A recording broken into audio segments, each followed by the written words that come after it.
Hello everyone, I hope you've enjoyed the last 6 special episodes of the Squiggly Careers podcast to celebrate and champion International Women's Day. This is the final one in our series, and in this episode I'll be talking to Kajal Odedre and Lauren Bravo. These are 2 women who I was really keen to talk to because I think they are both changing the world, and they are also helping us to do a better job of changing the world too. So first you'll hear me talk to Kajal, and she is the director of change.org, which I'm sure is an organisation lots of you will be familiar with. Maybe you've started a petition, or perhaps you've signed a petition. And whether you're a campaigner or not, what Kajal talks about so passionately and eloquently is this idea that we can all be activists. And she is incredibly smart and switched on. And then I'm delighted that we could end the series by chatting to Lauren Bravo, who is the author of a book called How to Break Up with Fast Fashion. I think the fast fashion industry, we probably intuitively know, has detrimental impact on both kind of human and environmental well-being. But perhaps it's one of those problems that feels so big and overwhelming, it's tricky to know what any of us can do about it. And what I love about Lauren and the research and writing that she's done is, yes, she doesn't hide away from those big problems, but also she does bring it back to the practical realities of what we can all do day to day. So actually the 2 interviews really segue nicely, because the first with Kajal is much more about making change and why that's important. And then I think Lauren talks about a specific area that I'm sure lots of people listening will be really interested and intrigued to know how they can do things differently to have a positive impact on the world. I really hope you enjoy both of the conversations.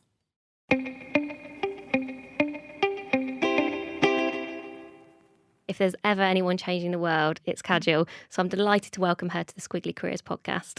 Thank you. It's so nice to be here. Well, I'm so excited about chatting today. But let's start with you and campaigning generally, because I think it's something that lots of us are aware of, but perhaps don't have that much experience in or don't know that much about. And yet it looks like, certainly when I was kind of reading about you beforehand, that's where you started, where you wanted to be from kind of day one in your career. So what got you interested in it? So now I'm just going to start talking about my childhood, because it really just starts there. My parents are immigrants, so they're from India and Uganda. And when they came over to the UK, they settled in Lancashire, and I was born in Burnley in Lancashire. They had 4 daughters. I'm second eldest. And when they arrived, they had a hard time settling in because there was such a hostile environment in the UK and a hostile reception to immigrants coming over. We eventually moved to Derbyshire, to a white working class village. Mum and Dad found a shop and they were running a kind of newsagents. The community there there was a real rejection of us, and there was a lot of racism on a daily basis at school as well for me and my sisters. And I look back at my childhood and I just remember my mum and dad fighting so hard and just not giving up. It took a few years to get the authorities to take us seriously and to actually give us proper protection, proper support. But they did it, and they just turned around how the community felt and treated us in the 25 years that they were running that shop. By the end, when they retired, our house was just inundated with flowers, of bouquets and cards, and they became real, pillars of the community. And really, it was a small minority who were trying to make us feel unwelcome, but that can feel like everything for you. So I think it's partly that. It's also partly I'm second eldest, and I've definitely got a real need to shout out and be heard. And so when I was at school, I remember I wanted to be on the school council. I went to university and I was on the committee there. And I think, just had this real sense of, if you don't speak up, no one else will speak up for you. And so, you have to do it. And then I basically had this idea, like, what does it look like for me to speak up? And I really was interested in writing, and I was also interested in campaigning. Then the tsunami happened as I was graduating. And so I just really felt compelled to go over there and see what I could do. I was graduating and I didn't know where I wanted to go next. And so I traveled and then went to Thailand and volunteered for this children's charity. And so that really sealed it for me. And I was like, I really want to do something where I can actually see the impact it's having and really practically help people. And that's really where it started. And when I came back to the UK, I started working at the UK Youth Parliament.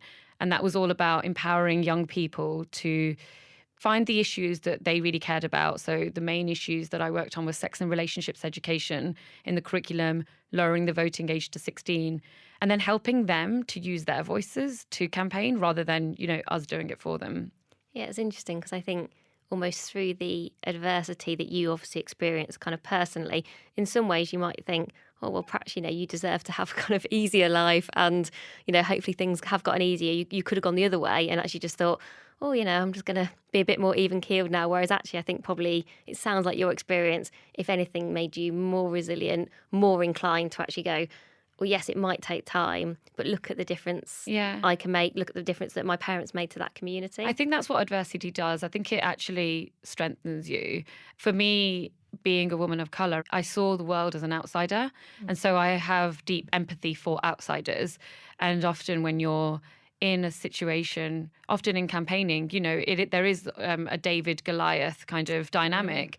And I just desperately always want to help that, the David to just here are your tools. This is what you should do. This is how to defeat and just, win your campaign. And a lot of people probably won't really have a sense for what your week looks like.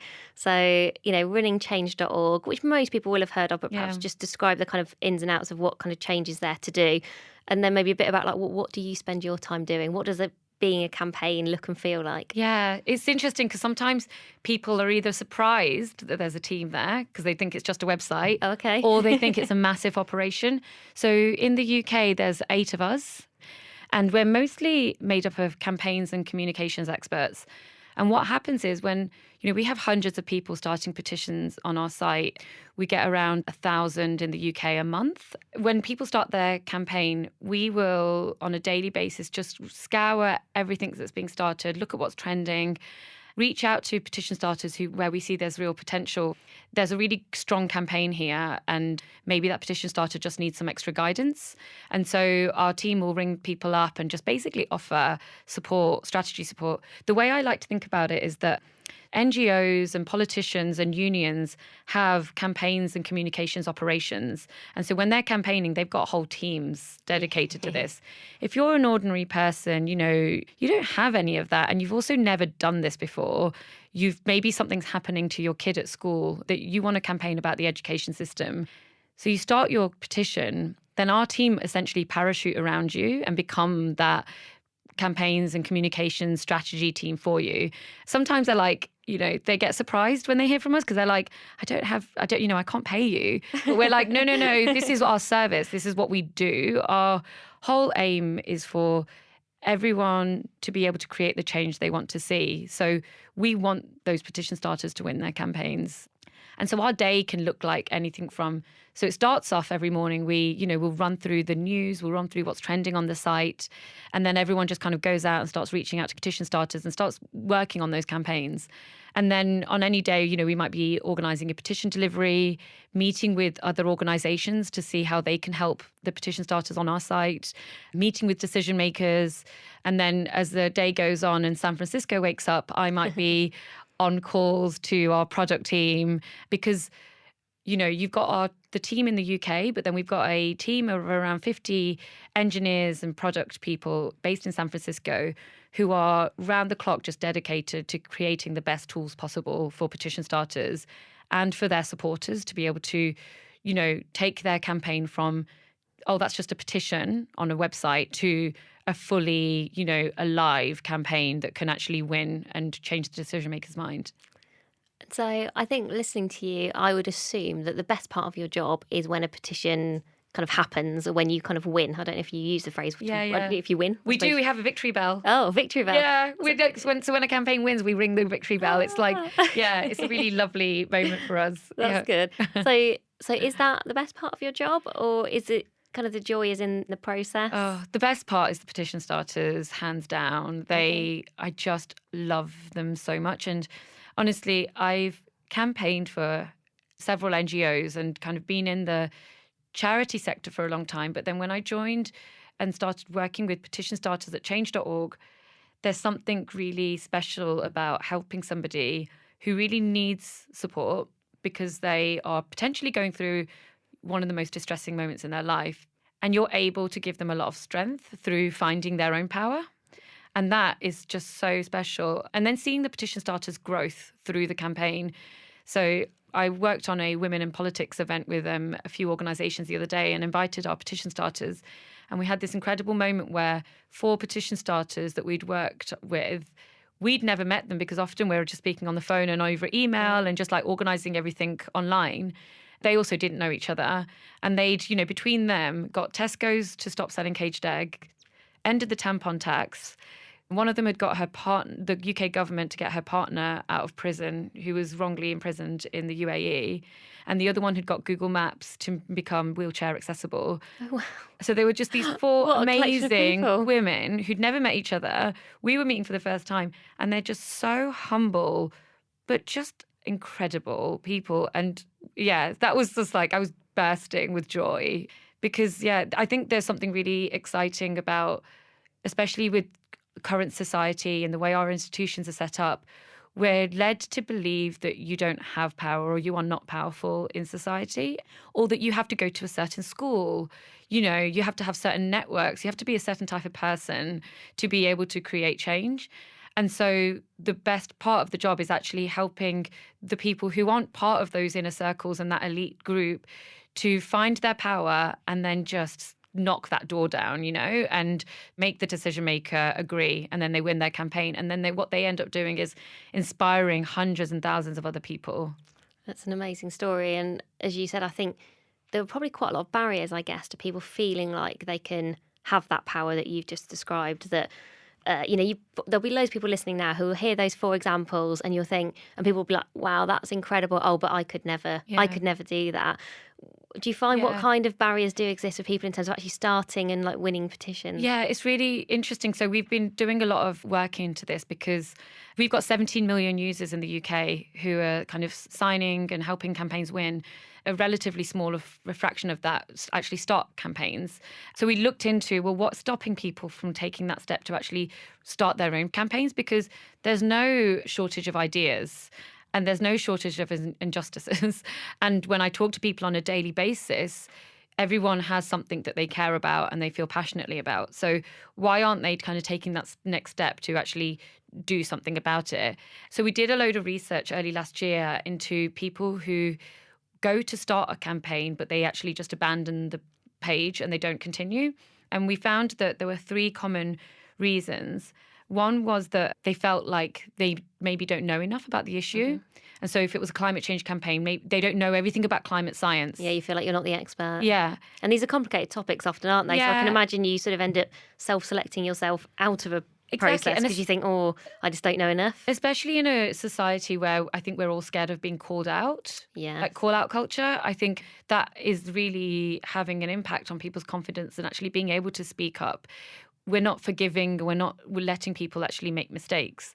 But the other thing I would say about that is it really truly works in the favour of the powerful and the elite, that you think you're not smart enough to challenge them and hold them to account. Mm-hmm. And so there's a lot of work we're doing now to just tell people you don't need to know everything, because nobody does. Trust me. I have been into plenty of rooms with very, very powerful people who often don't have all of the answers and often don't know what they're talking about. So you don't need to have all of the answers. Because nobody has all of the answers. Nobody does. You just need to have passion and you need to know what you're calling for. Kind of another barrier that people cited was that they were scared that no one would sign the campaign. They were scared that no one would sign it, so they didn't want to share anything with their friends and family. They'd feel silly. And I think there's something there about us telling people that, how dare you think that you've got the right to call for something, where we feel like we're being audacious to do something like that. And then the final one was that people were time poor. They felt like, I just don't have the time to run this massive campaign that it could take over my life. And the thing that I'm like, that I'd say to that is that it takes a community to run a campaign. No individual has, I spoke about those women earlier who all won these incredible campaigns. They did not do that on their own. They had a community of support around them. And so one of the most important things when you're working on your campaign is thinking, who is your like ride or die crew? Like, who are the people in your team who are just going to be in it with you through the lows, through the highs, that you can just like fight this together. And honestly, I'd say it's one of the best joys of campaigning because of the connection it creates and the community that it creates. And how about those people who start a petition, and I guess lots of them don't go on to necessarily win, or maybe they take a long time, or you don't win first time. Presumably that still helps with progress, though. Actually, the process of starting a petition, and there must be value in actually just getting support for something, even if the outcome isn't ultimately necessarily what you were hoping for? 100%. There are so many unintended consequences of the campaigns that you will run that can be just so brilliant and exciting when you take a step back. So one of the examples that I talk about here is the tampon tax campaign that Laura Corrigan ran. So she was 17 years old in her student room, supposed to be revising for exams, wanted to avoid it. So she just went onto Google, started one click led to another. Yeah. She started finding out about the tampon tax, which is that women were being charged tax for sanitary products. And she just went down a whole black hole of just Googling about it. Internet rabbit hole. Yeah. Exactly. And she started a campaign purely, she just wanted to be distracted. And she shared it on her social media. And then, before she knew it, it became a massive movement of people up and down the country that she'd never met before, all trying to get behind her and do different things to end the tampon tax. One of the things I realized through the process of that campaign, so that started around 2014.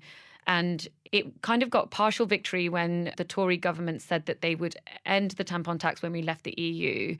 And so now she's reignited her campaign now that we've left, targeting Boris. And so if you should join that campaign, because she's basically now saying you need to stick to your pledge. You need to end the tampon tax. And so that's been a real a journey of 6 years.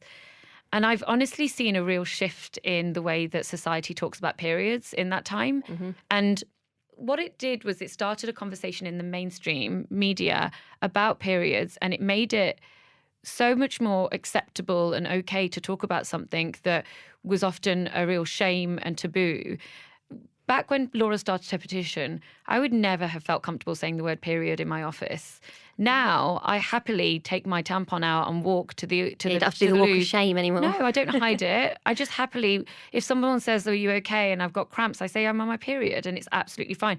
And that is really, Laura, along with so many people like Emma Barnett, loads of campaigners have done this, but they never set out to do that. And I think that's something that's really, really powerful. So there are just so many others. There were lots of young women who joined her campaign who now have gone on to campaign themselves. So Amica George is a great example who campaigned to end period poverty in the UK.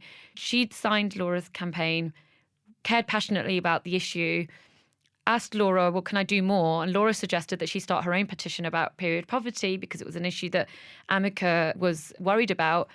Amica started a petition to get the government to provide all secondary and primary schools with free sanitary products, because she found that 1 in 8 girls were missing school in the UK because they didn't have access to sanitary products. And that happened through, this domino effect of joining this campaign.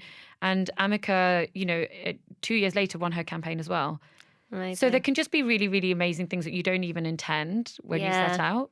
And so one of the things I wanted to talk a bit about, so we talked about some of those barriers, a lot of which are kind of almost more emotional than they are practical. Because actually going on change.org, like you said, I was going through the website, it's all, like you say, very well designed, and we've got lots of, smart product people and user experience people making sure it all kind of works. Yeah. And your book is very much centred around kind of how to help everybody to kind of do something, kind of what that looks like, overcoming some of those barriers, and how you can kind of feel that power for yourself. How important do you think it is to sort of understand your values and kind of the things that you're passionate about? Is that often a starting point for people in terms of campaigning? Yeah, I think that's a really great starting point, because often when I talk about campaigning and activism, when I'm going out and doing talks, people often say to me, when they're asking like, well, I'm not sure, I've got this thing, I'm not sure if I should start a campaign about it, or where should I start if I want to do more? Often people are like, because, there is definitely a real feeling in society now that people want to have more agency and want to take more responsibility for the society that they're living in. But then where do they start? And I think a really good place to start, so I talk about this in the book, is if you don't know what that is, what that issue is, because also there are so many issues to be worried. Like you said, we're not short of challenges. Exactly. There are so many things. So then like, well, what do you pick? How do you pick it? So I often talk about like, well, start with like what makes you angry. Yeah. Or if it's not anger, what just gets your fire in your belly? Like what gets you really, really animated? And often that can be the thing that really points to what your values are and what is important to you. So for me, for example, I'm obviously, surrounded by so many campaigns every single day. And so there are so many issues. You can't work on them all with the same kind of effort and the energy. So then how do you, pick what you should dedicate your time to? And for me, an issue that's always just got me going and what's got fire in my belly is around racial justice. And so then I know, well, that's where I'll dedicate more of my time and that's where I'll try and do more. What I talk about in the book is like, well, think about what are the things that make you angry. We often say that anger isn't a good thing. And I think especially as British people, we're like, oh, I shouldn't be angry. I need to like press this down.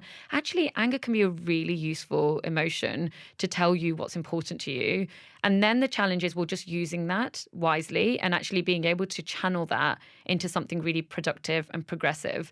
Then it can be a really great use of energy for your campaign.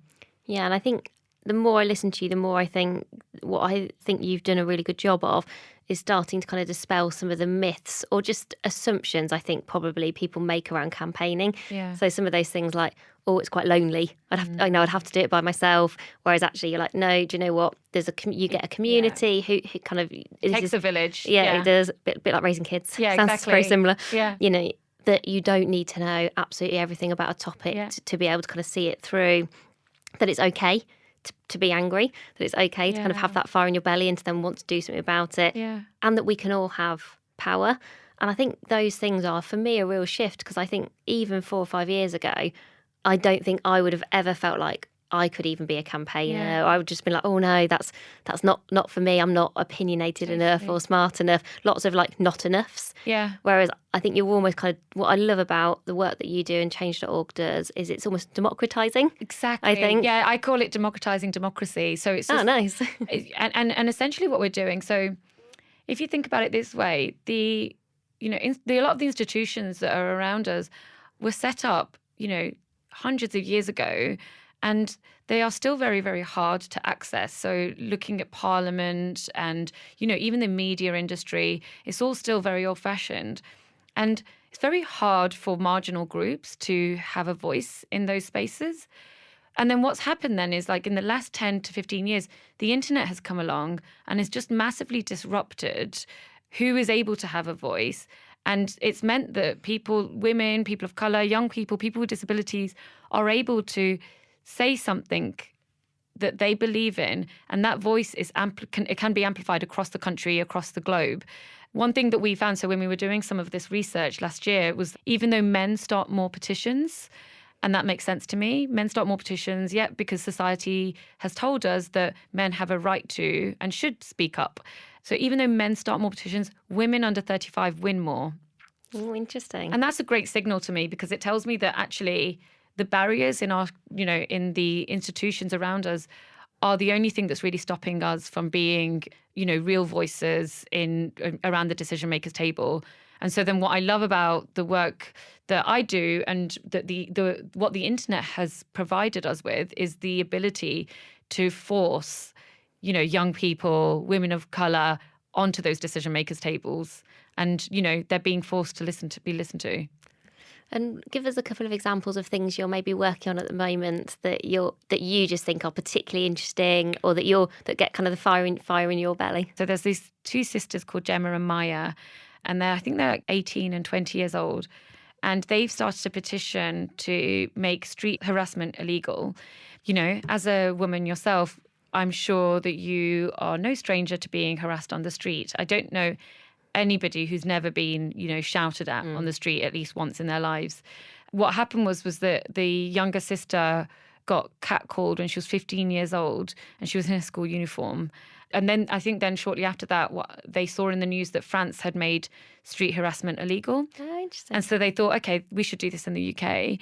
And they started a campaign.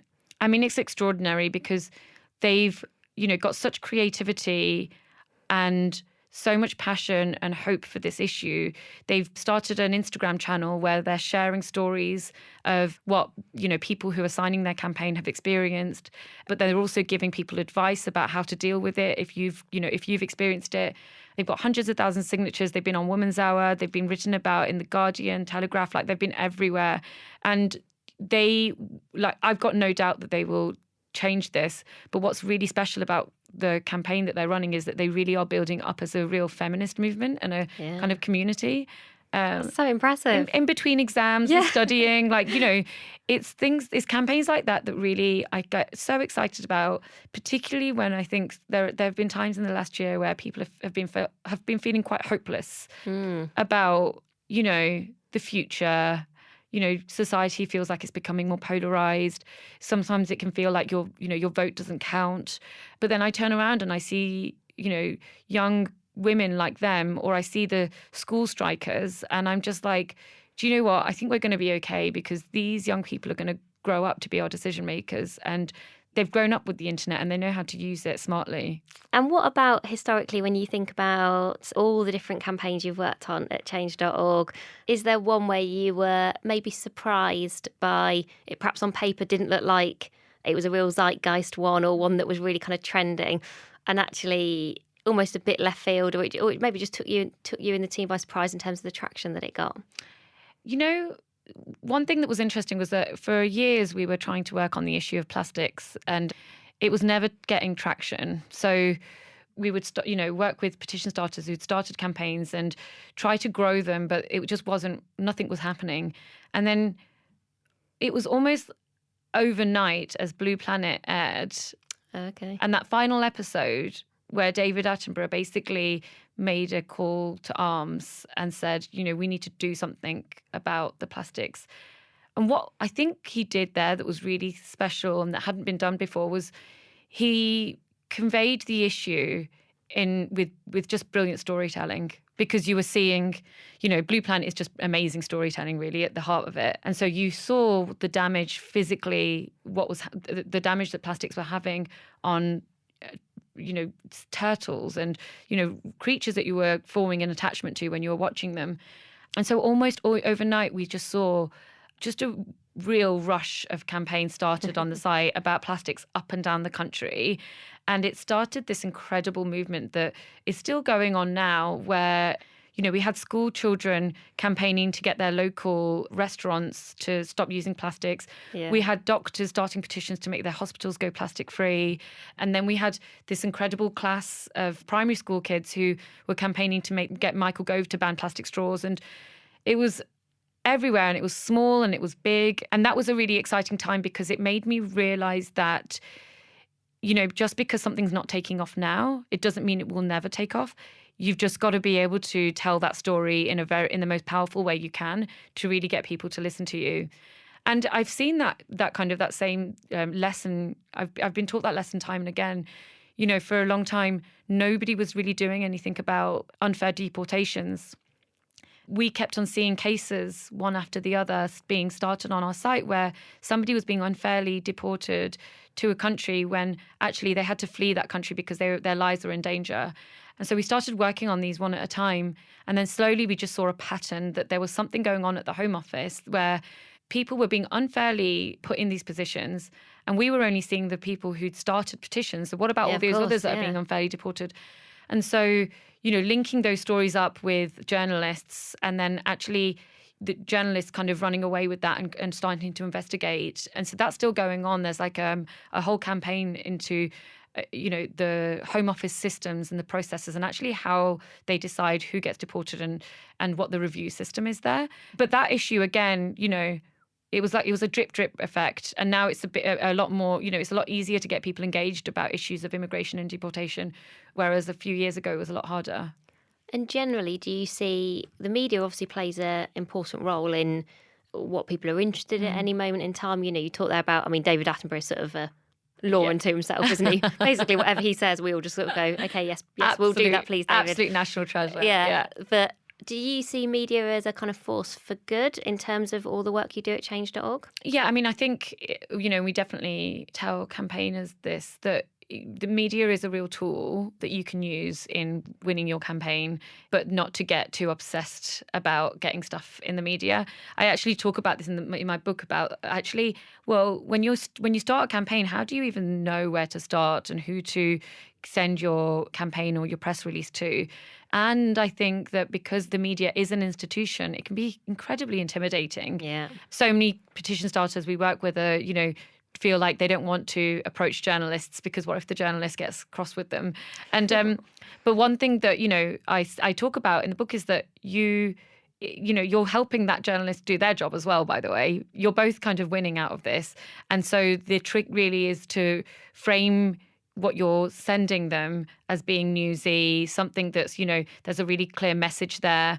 And there's a whole art and kind of, expertise to it that I describe in the book. But really, for people to know that the media can be an excellent tool for winning your campaign, because it can really make the decision maker feel, shamed or hold them accountable. So journalists can be really great, allies to you. Yeah. And if people are listening now and thinking, I kind of agree with all the sentiment of what you're saying, and actually I'm starting to see a real trend about this point around agency and accountability and people wanting to feel like they are contributing positively, whether that is starting a petition or signing one, whatever that kind of looks like. If people are listening and thinking, right, I do want to make more of a contribution, I want to feel like I have more purpose, I sometimes worry that people feel like, that means they have to go and work in a charity, or they have to feel like they're saving the world directly. And for most people, that's not the kind of reality at work. What sorts of things can people do? Yeah, there's so many. And my whole thing is that I want activism to feel as open and accessible and welcoming as possible.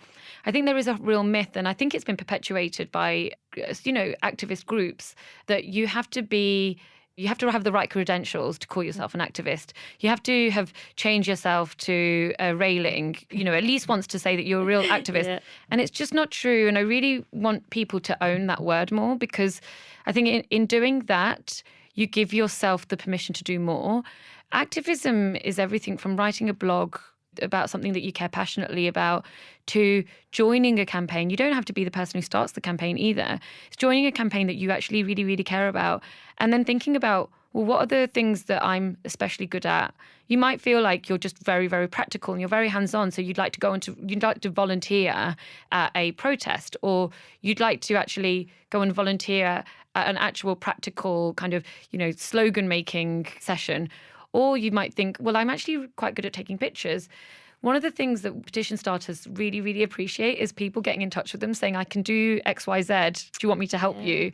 And so if there is a campaign out there that you really care about, then just reach out to people and, offer your support, because often petition starters do feel really lonely, and, they can feel like they're just doing this on their own. And there's nothing better than someone approaching them going, tell me how I can use these skills. Yeah, we've talked before on the podcast a few times about using your strengths and finding different ways to apply your strengths and for those strengths to show up. Yeah. And what you've just described is a perfect example of if people are trying to think creatively about, I've got this strength, maybe I don't use it quite as much as I'd like in my day job, or I just want I want to practice it a little bit more. Connecting that strength with something you kind of care about, totally. And not dismissing that as being something that is useful, just giving your time, your expertise.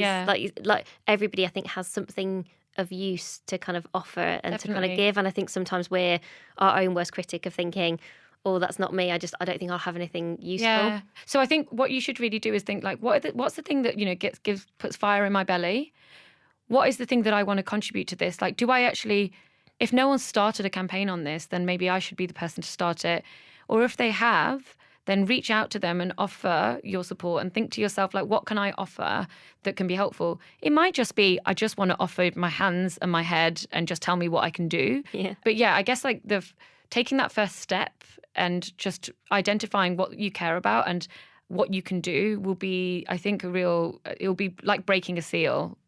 Yeah. And I think for me, the more I've got into it, the less scared I've been. Yeah, exactly. The more I started to follow Mother Pucker on Instagram, Anna Whitehouse. And I came across Anna when I was on maternity leave, actually, kind of relevantly. And she's done quite a lot of petitioning around something called Flex Appeal. And I think has done a brilliant job of that. And I think sort of almost because it connected me to something. So I'm really passionate about kind of flexible working for everyone, whether you've got kids or not. And I didn't feel like I needed to be her. I just felt like, oh, I love what she's doing. I feel really connected to it. How can I support her, whether that's signing a petition, sometimes commenting on some of the things she needs on Instagram. Sometimes she just needs things, she needs some profile, and we'll often talk about the kind of work that she does. And you just feel like, I try to look for lots of different ways to kind of support the work that she's leading. Which is amazing. So she's basically, in you, got a really strong ally and supporter who's just constantly looking out for her and her campaign. And I think that's such a powerful thing. And it can sometimes, that resonates with you because of your own personal feelings. Yeah. And that's where you should start, because don't just campaign about something because everybody, you feel like you should. Because you feel like you should. You should start with what matters to you. And we always end our podcast by asking our guests for their best piece of career advice. And I think for you, this is probably a particularly tough one, given you must get asked for advice all the time from people campaigning. So there's sort of campaign advice, there's general advice, but almost if someone, let's imagine those two girls you were mentioning who kind of done that incredible petition around catcalling, as they're kind of entering the world of work, what sort of advice would you give them? One of the things that I've really noticed, I think, especially in leadership, is that there are so many mediocre white men doing really powerful things. And the thing that's got them there is just having audacity to put themselves forward for things. And so I guess my advice is, having the audacity of a mediocre white man, say yes to things and put yourself out of your comfort zone to take on that thing that maybe scares you, because you're often scared because you think you can't do it, but that's just your inner imposter syndrome telling you, that you need to tick every single box in a job description to be able to apply for it. And it's just not true. And I've started really trying to switch my mindset to that. I find it hard. I'm doing a lot of unlearning to be able to do that. Yeah. But I think it's so important because there are just so many exceptional people around me who aren't necessarily putting themselves forward because they feel that they just haven't had the, society train them to say yes to everything. So thank you so much for that conversation today. We will put all the links to the book, To Do Something. If you want a really practical place to start about how you can have more of a campaigning mindset, I think, and really think about what it means to you, how you might become somebody who has a bit more power and accountability and agency, I'd really encourage you to have a read. Change.org, I'm sure lots of you have been to the website before, but I will make sure that we link lots of the campaigns that we've talked about today, because I think people might be interested in some of the specifics. Yeah. So we'll do that. And a link to start a petition as well. Yeah, maybe we'll have to see on the day the podcast episode goes out. Maybe we'll have a little spike in petitions. That would be amazing. So Kajal, thank you so much for joining us. It's been a real pleasure to chat today. Thank you for having me.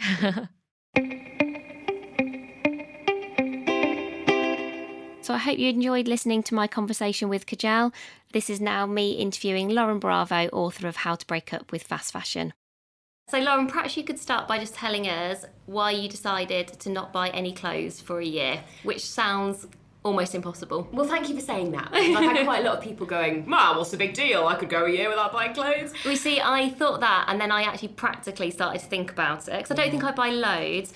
But actually, when you really think, okay, so what, you're not going to buy anything new for an event or for a wedding? Absolutely. Or when your tights get holes in. Every time the seasons change. Yeah. So how did that go? Tell us about that year. So I'd been sort of taking baby steps towards it, I guess, for a couple of years. I knew that my consumption had got a little bit out of hand.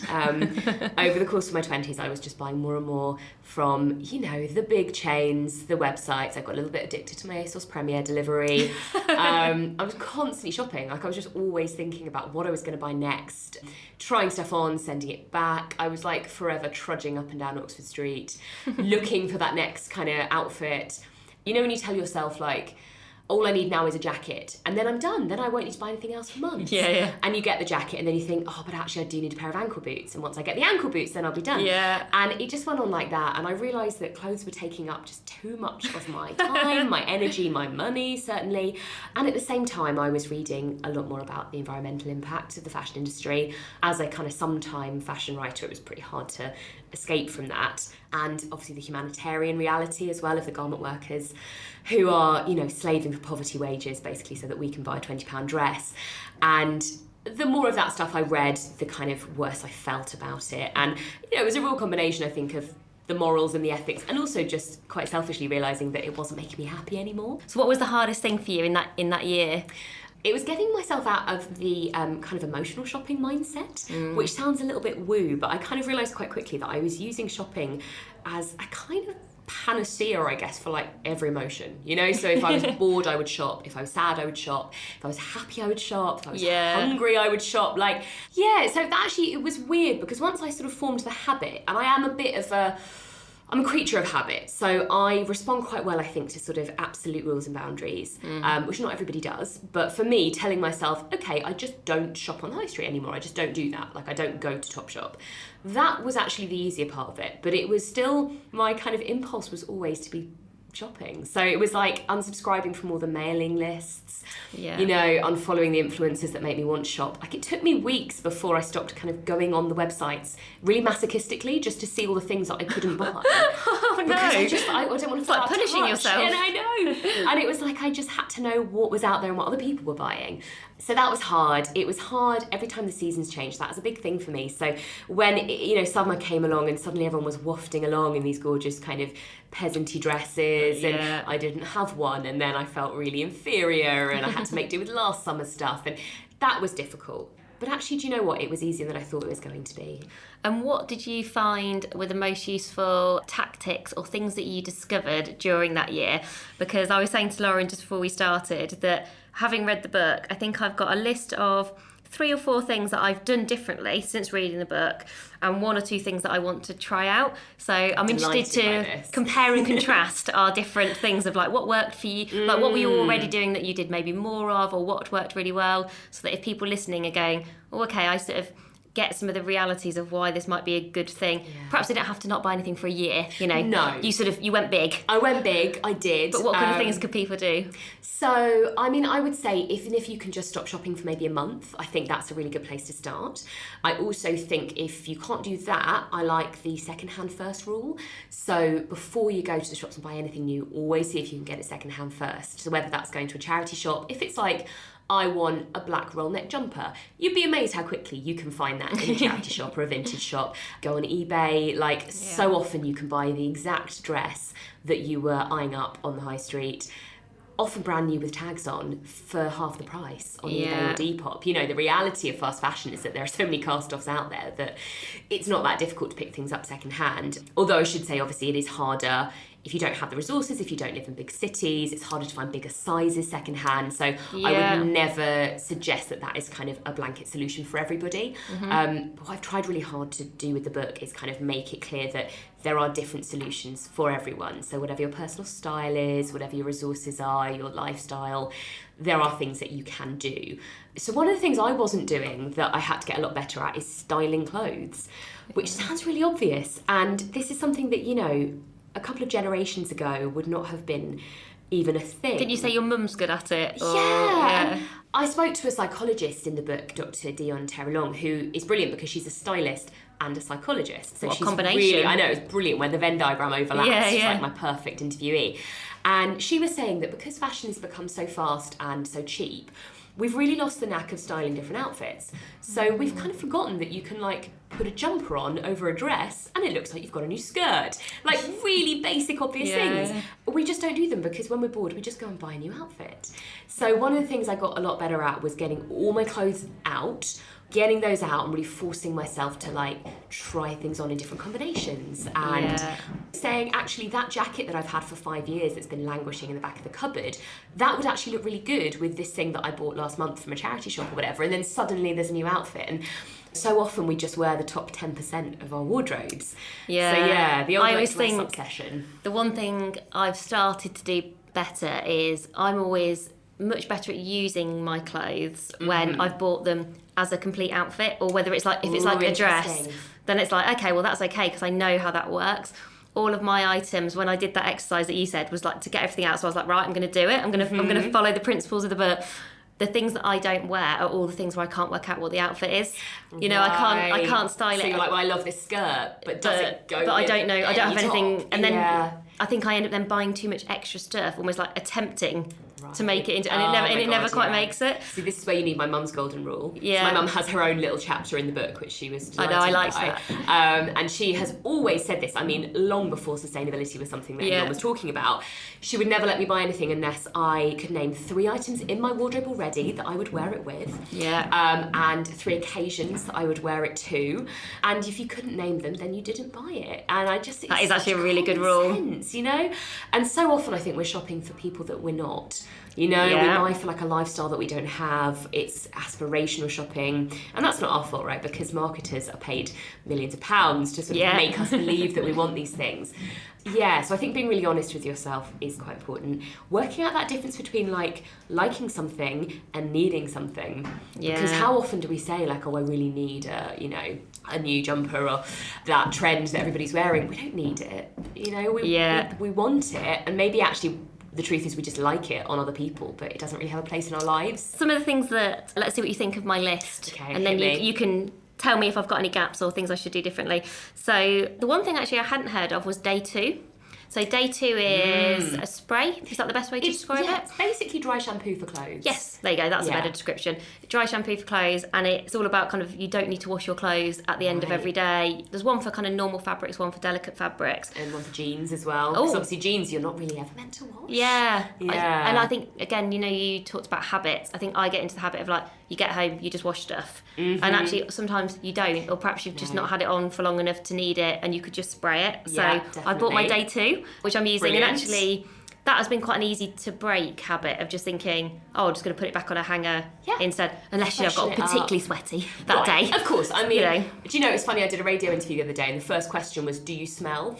Oh, I mean, that's a really harsh way to start an interview. I know, it really threw me. And I think there is still this lingering stigma that anybody who even cares about the planet must be some kind of stinky hippie. Yeah. You know. I wear good deodorant. So. Yeah, I mean, absolutely. I know. It's like, no, I'm not telling people they have to become the great unwashed. You know, it's, I just thought it was it's a good practical thing. And so if people are still thinking, okay, so I sort of get practically why this might be a good thing, what are some of the other reasons like why we should start giving up fast fashion? Because there are some, we've talked very practically so far, which I think is very useful for people, but there are some really compelling big reasons like why this is a problem. Yeah, there are. So the fashion industry has a bigger carbon footprint than international flights and maritime shipping combined. Right, that's terrifying. Yeah, it's pretty staggering.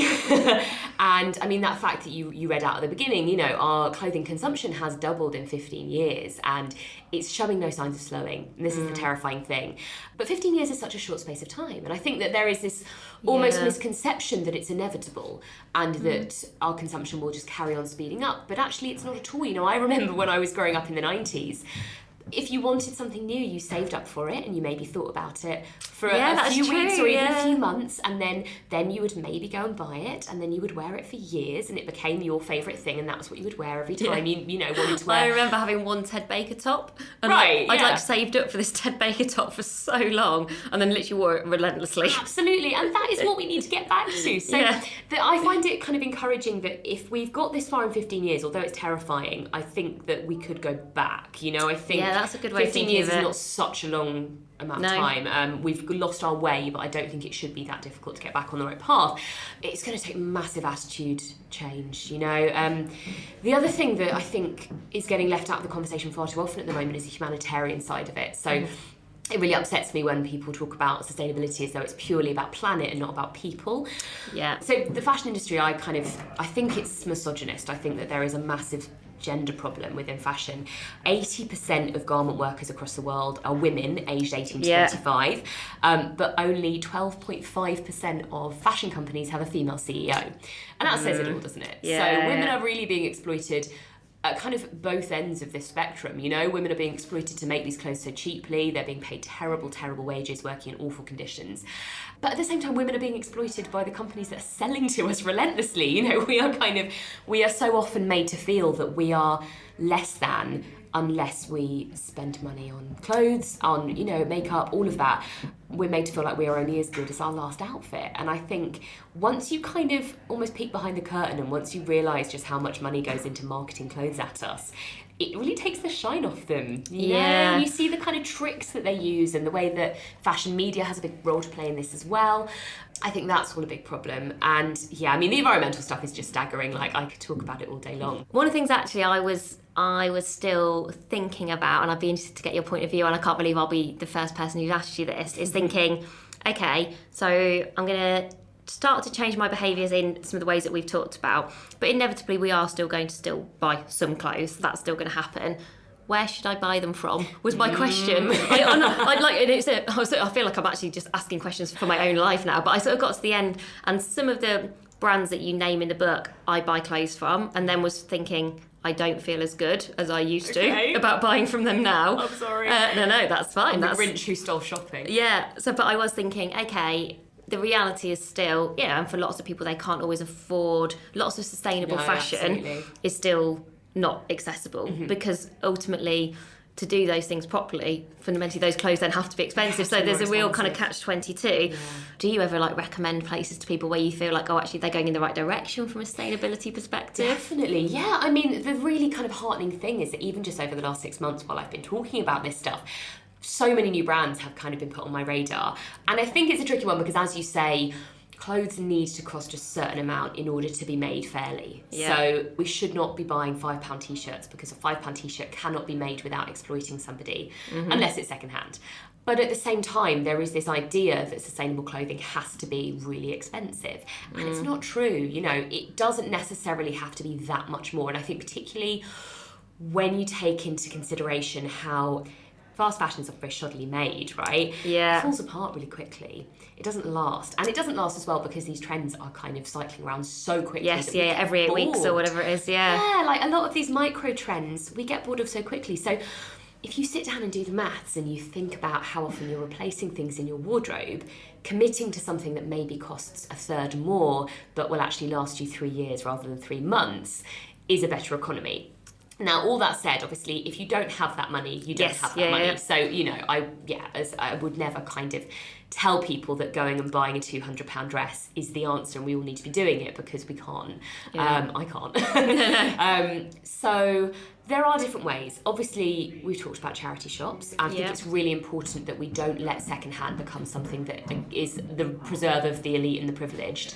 You know, we need everybody to buy secondhand. We need rich people to buy secondhand. We need middle class people to buy secondhand. But what we don't need is to alienate people on kind of restricted gentrify the charity shops. Totally. Like, I think there is room for all kinds of charity shops. So I'm really glad that we have the sort of more upmarket, the bougie, like boutique-y charity shops. Like the Mary's Living and Giving. Mary's Living and Giving, ones, Shelter boutiques are amazing. Okay, I volunteer in a charity shop that gets a lot of like great labels in, and I think it's really important that those things. Is that so you can get the clothes? Is that why you do that? Maybe. I think there's a real place for them in terms of convincing kind of, you know, fashionistas that secondhand is for them. But it's really important that we also, charity shops, one of their main functions is to provide clothing for people on low incomes who need it. I think it's really important we don't lose sight of that.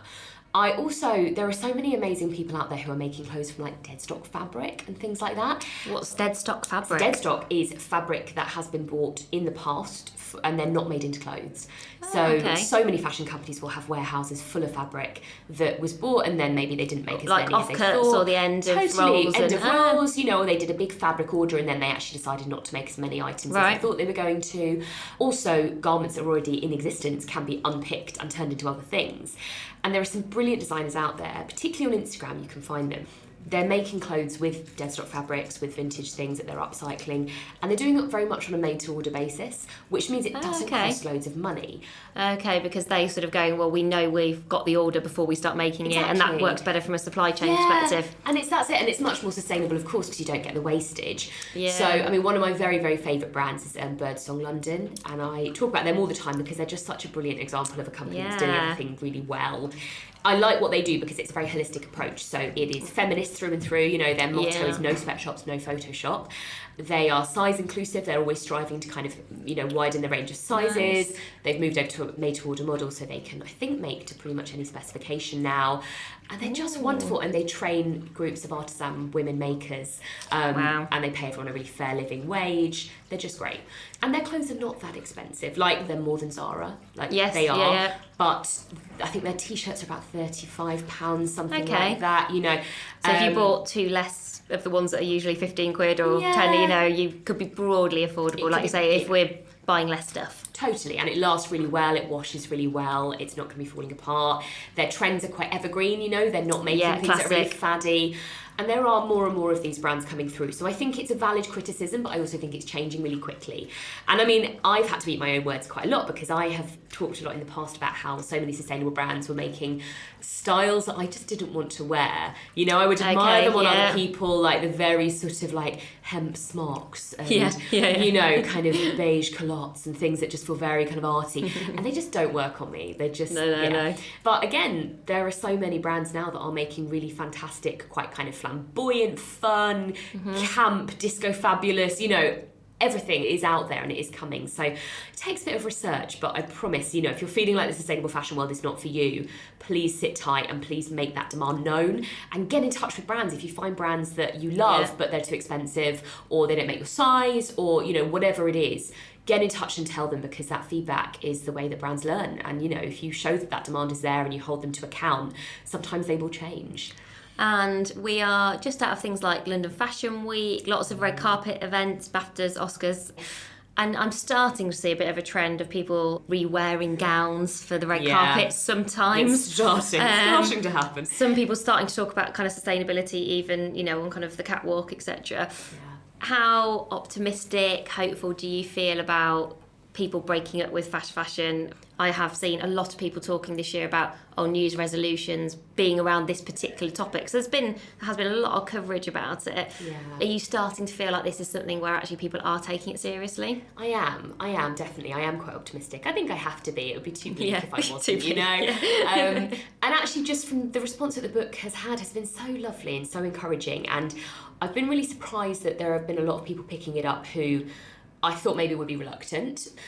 Like, they are finding practical solutions from it, which is just really lovely to see.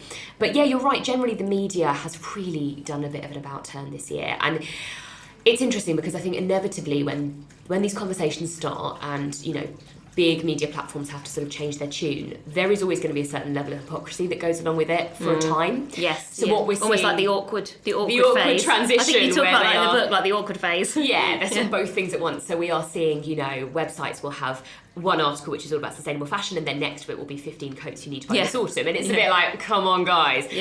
But I think that is kind of inevitable, and things are not going to just happen overnight.